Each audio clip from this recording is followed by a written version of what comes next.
శివ అనే పదం మంగళకరం, ఎంతో శుభప్రదమైనది. కైలాసనాథుడైన ఆ పరమేశ్వరుడి అనుగ్రహం పొందాలంటే ఏం చేయాలో ఈరోజు మనం తెలుసుకుందాం. అయితే హిందూ సాంప్రదాయం ప్రకారం మనం పూజ గదిని ఈశాన్యంలో కానీ, తూర్పు వైపు కానీ లేదా ఉత్తర దిశలో ఏర్పాటు చేసుకుంటాం. దీనికి కారణం తెల్లవారుజామున సూర్యుడు ఇంటికి ఈశాన్య దిక్కున ఉంటాడు. అదేవిధంగా హిందువుల ఇంట్లో దేవి దేవతల ఫోటోలను కూడా ఏర్పాటు చేసుకుంటారు కదా.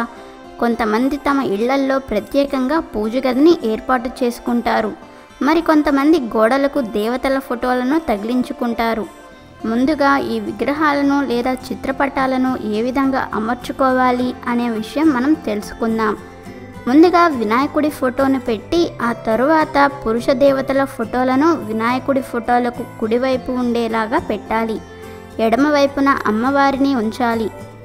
అదేవిధంగా ప్రత్యేకించి సోమవారం నాడు శివుడి ఫోటోకు పక్కన పార్వతీదేవి లేదా గౌరీదేవి ఫోటోను పెట్టుకుని పూజ చేసుకోవాలి.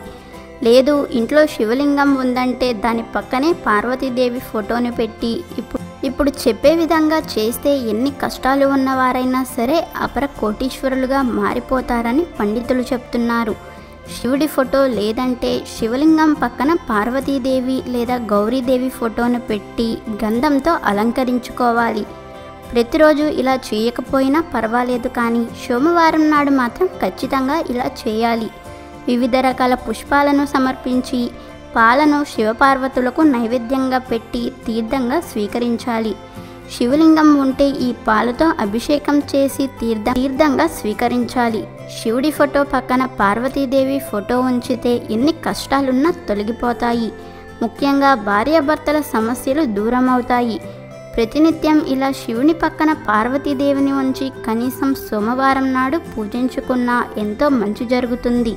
కనుక మీరు కూడా శివుడి ఫోటో పక్కనే పార్వతీదేవి ఫోటోను ఉంచి ఎన్ని సమస్యలున్నా తొలగించుకుని అపర కుబేరులుగా మారిపోండి.